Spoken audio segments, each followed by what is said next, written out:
She found it in the back of the wardrobe she had been told to clean. Not the main wardrobe, the one in the West Wing guest room that had been sealed for 2 years, and that the housekeeper, Mrs. Doyle, had finally handed her the key for, with the particular expression of a woman relieved to be giving a task to someone else. "Just clear the surface dust," Mrs. Doyle had said. "Don't touch anything folded. Don't open any boxes." She had listed the prohibitions the way people list them when they know there will be things inside that require protecting and cannot explain why without saying more than they want to. Kara Finch had opened the wardrobe and found dresses. Dozens of them, hung with the meticulous care of someone who had loved them. Evening gowns, day dresses, a pale silk wrap coat that caught the light from the window and seemed to hold it. She dusted the rail. She checked the hem of each garment for moths. She did everything she was supposed to do, in the order she was supposed to do it, and then she reached the end of the rail and found the one in green. It was extraordinary, emerald silk, structured at the shoulder, a column cut that pooled at the floor. It had a small tear near the left seam, barely visible, the kind of thing that needed a single stitch, and she had the needle and thread in her kit because Mrs. Doyle insisted on it, and she had repaired 3 other items in this house in the past month, and without thinking. Without connecting what she was doing to anything she should have asked permission for, she put it on to check the repair. She was standing at the mirror assessing the seam when she heard the footsteps. Then, she heard them stop. She turned. Thomas Vane was standing in the doorway of the room. He was holding a folder of papers that had clearly been en route to somewhere else, and his hand had gone very still on the doorframe. Not gripping it, just resting there, like a man who has put his hand out to stop himself from doing something. He was looking at her. Not the way her employers usually looked at her, past her, through her, at the task she was performing or the object she was holding. He was looking at her face, her shoulders, the way the green silk fell from the line of her collarbone to the floor. And then something crossed his face that she did not have a name for and could not look at directly, the way you cannot look directly at something that belongs to someone else's grief. "Take it off," he said. His voice was a register she had not heard from him in 4 months of working in his house. Quiet, careful, the voice of someone managing something large. "I'm sorry," she said. "I didn't. I was repairing the seam and I needed to." "I know," he said. "Please take it off." She reached for the zip. Her hands were not entirely steady. She was aware of the silence in the room and of the quality of his stillness in the doorway, which was not anger. She had expected anger, but something that required more space than anger. "Whose was it?" she said. She did not know why she asked. The question arrived before she had decided to ask it. He was quiet for a moment. "My wife's," he said. The word settled in the room. Kara had known there had been a wife.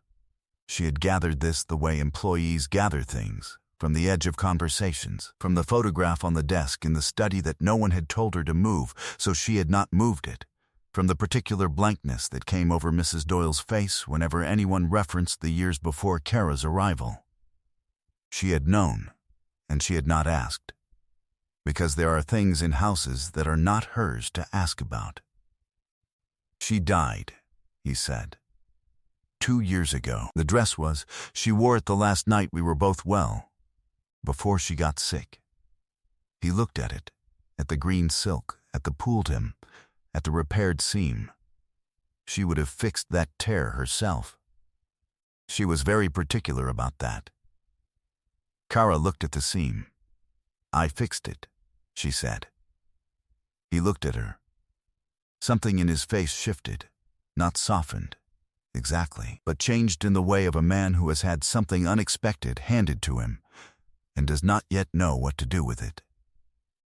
"Thank you," he said. And he left.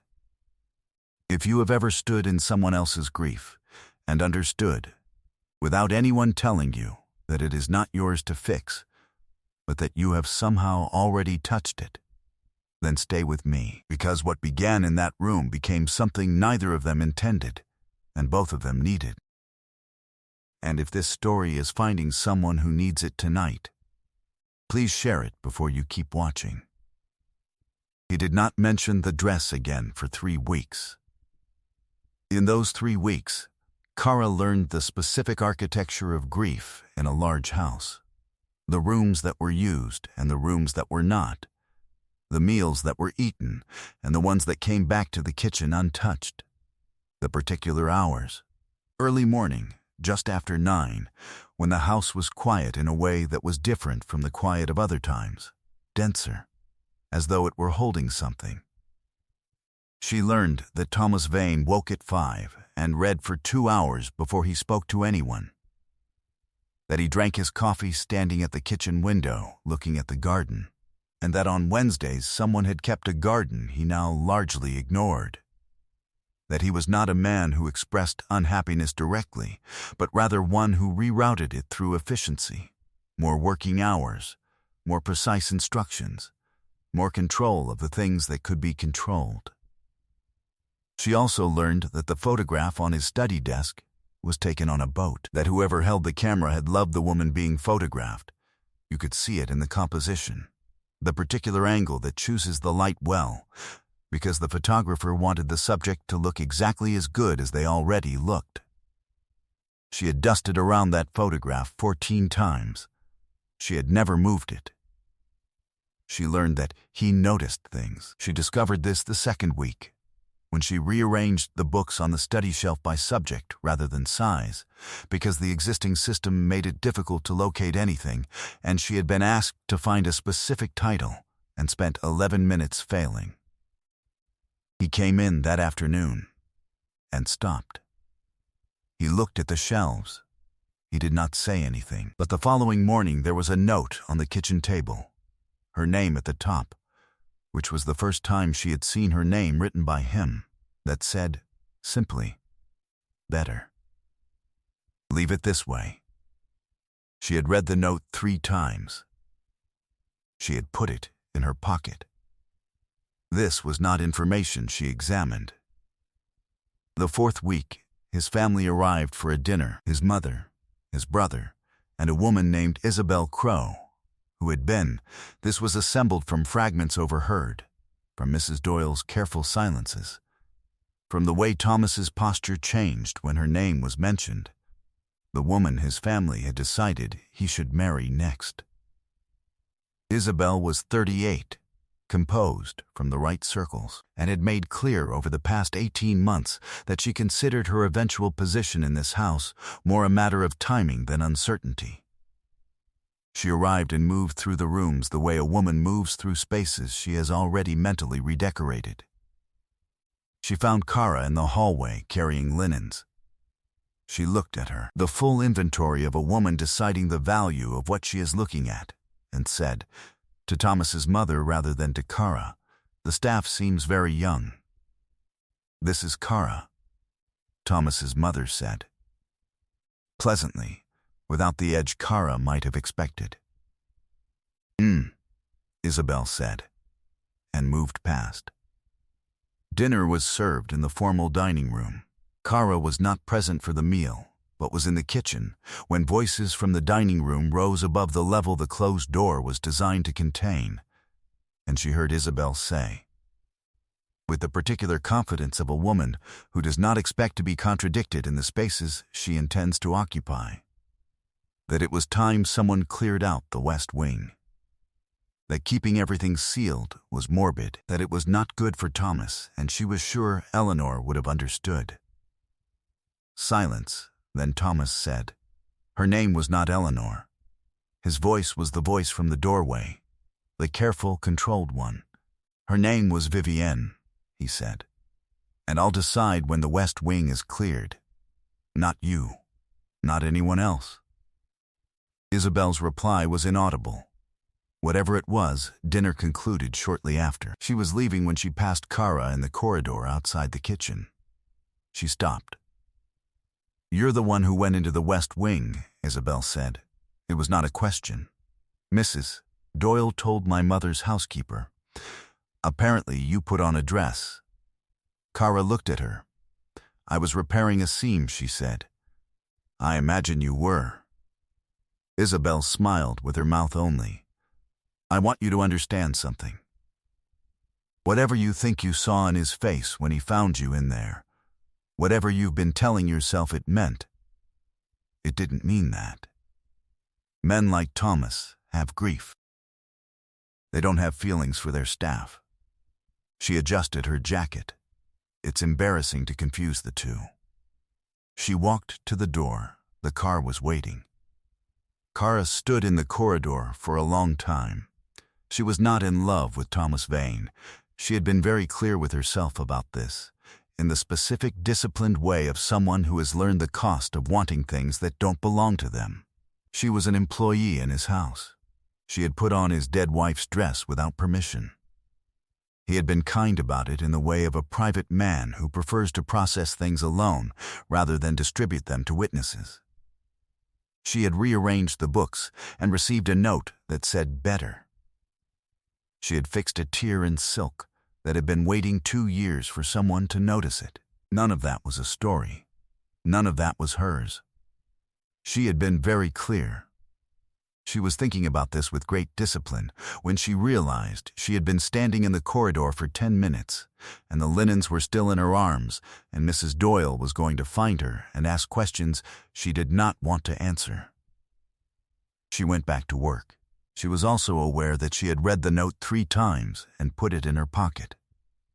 The following morning, Thomas came into the kitchen at 5 and stood at the window and drank his coffee, and Kara was at the counter preparing the breakfast tray. The same thing she did every morning, at the same hour, and he said, without turning around, "What did she say to you?" It was not a question either. "Nothing important," Kara said. "Tell me anyway." She told him.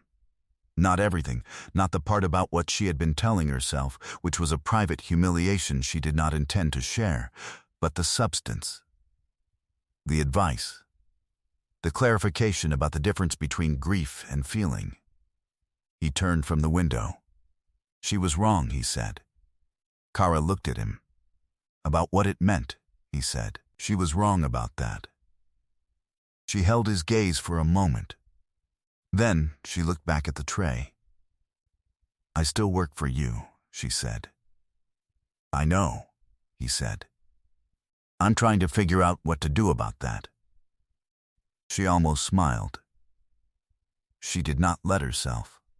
Not yet. 3 months later, at the Hartwell Foundation dinner, a charity event that Thomas attended annually and that his family used as a semi-official stage for social performances, he arrived with Kara. Not as his employee. Not under any description that required explaining. Isabel Crowe was there. She had been informed, through the particular channels through which these things are informed, that Thomas would be attending with someone, and she had decided, in the way of a woman who believes certainty is a strategy, that appearing and demonstrating her own composure was the superior move. She wore white. She positioned herself near the entrance. She watched Thomas walk in. She watched who he walked in with. Her composure lasted approximately 6 seconds. She crossed the room, she said to Thomas, with the specific fury of a woman who has confused entitlement for expectation. "This is a joke. This is genuinely a joke. You're bringing the help to the Hartwell dinner." Thomas looked at her. He did not raise his voice. He used the same register from the doorway, from the kitchen window, from the dining room, when she had used the wrong name. "Her name is Kara Finch," he said. "She found a dress in the back of a wardrobe and fixed a tear in the seam because she noticed it needed doing, and she had the skill and didn't think twice about it. That's more care than you've shown this house in 18 months of visiting." He looked at her steadily. "Please don't speak to her again tonight." Isabel looked at Kara. Kara looked back at her with the full, settled, unhurried attention of a woman who has spent 4 months learning the shape of a grief that was never hers, and has finally, in this room, been given the right to stand in it. Isabel turned. She walked to the other side of the room. She spoke to no one for the rest of the evening, and left before the dinner concluded, which meant she left without eating, which was its own kind of answer. Someone touched Thomas's elbow, a friend, a colleague, and said, smiling, "Bold choice, Thomas." "It's not a choice," Thomas said. "It's just what's true." Kara heard it. She looked at him. He was already looking at her. 2 years later, on a Saturday in October, Kara Finch stood in the West Wing room in the green dress. Not by accident this time. Not without asking. She had asked, weeks before the wedding, and Thomas had said, without any of the performance of a man being generous, it was always going to be yours eventually. Vivienne would have given it to you herself. She gave things to people she thought deserved them. The seam held. The repair she had made 2 years earlier, without knowing why she was making it, without knowing for whom, held perfectly. Mrs. Doyle appeared in the doorway. She looked at Kara in the green silk, and her face did the thing it did when she was moved, and did not want to be seen being moved. The particular compression of a woman who has kept a house and its grief for a long time, and is very glad to see the grief becoming something else. "You'll do, Mrs." Doyle said. This was, Kara understood, the highest available praise. Downstairs, 300 people were waiting in the garden, his family and hers, colleagues and friends, and 2 people who had been at the Hartwell dinner and had watched the exchange with Isabel and had immediately understood that they were witnessing something real. The garden that Thomas had stopped tending was in bloom. Someone had been quietly tending it for 6 months. He had not asked who. He suspected. She walked down the stairs, and he was at the bottom of them, and he looked at her the way he had looked at her in the doorway of the West Wing room 2 years earlier, with everything available to him, held still. "You fixed the seam," he said. "I fix things," she said. "It's what I do." He offered her his arm, and she took it, and they walked out into the garden toward the people who had gathered, because some things, when they are real, draw other people toward them. There are things that begin as accidents. A wrong wardrobe, a dress on a rail, a needle and thread that belongs to you, and a torn seam that belongs to someone else's history. There are things that look, from the outside, like they should not work. Wrong timing, wrong circumstances, wrong category entirely, and that turn out to be exactly right, because the people inside them were paying attention and did not flinch. She fixed a tear in a dress she had no business touching, and something that had been closed for a very long time opened. If this story stayed with you tonight, please share it and subscribe, because the next one is already waiting.